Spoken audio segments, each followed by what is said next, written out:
छोरा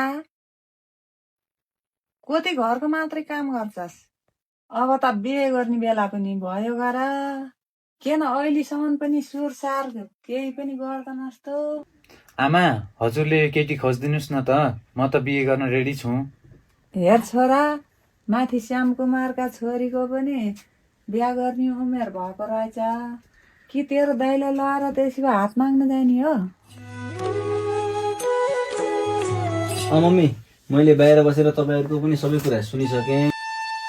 अब त भाइको पनि बिहे गर्ने बेला भइसक्यो। म यसलाई लगेर एकचोटि यसको हात माग्न जान्छु नि।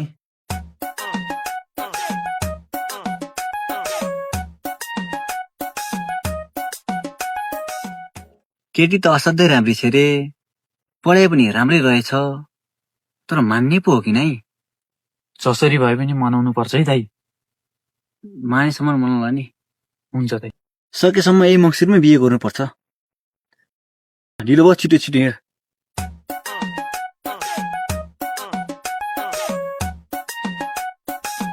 नमस्ते हजुर।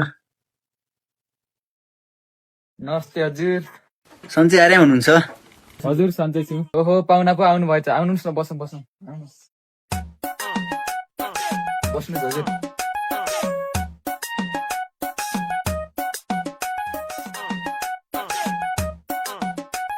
बहिनी चिया बनाउनु न, पाहुनाहरू आउनु भएको छ। हस् दाइ।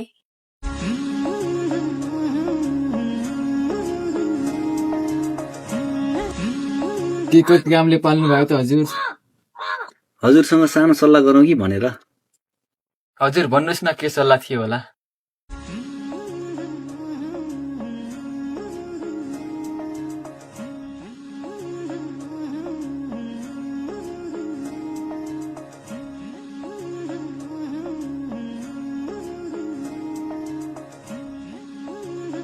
हजुरको बहिनीको बिहे गर्ने उमेर भएको रहेछ। मेरो पनि भाइले बिहे गर्ने सोच गरेको हुनाले हाम्रो यो सम्बन्धलाई अझ नजिकको बनाउने हो कि। हजुरको बहिनी पनि पढे लेखेको रहेछिन्, मेरो भाइ पनि पढे लेखेको छ, कि बिहे पो गरिदिने हो? अब बहिनीको बिहे गर्ने बेला पनि भएको छ। मैले अहिलेसम्म उसको विपरीत कुनै काम गरेको छैन। म एकचोटि बहिनीसित सल्लाह गर्छु नि त।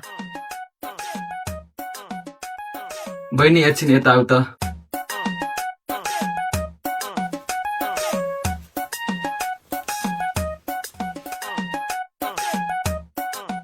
बाहिर बिहेको कुरा लिएर आउनु भएको रहेछ। के छ तेरो विचार?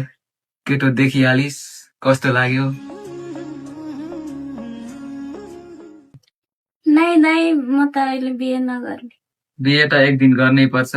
केटो पनि राम्रै खानदानको हो क्यारे। तिम्रो विचार गर न।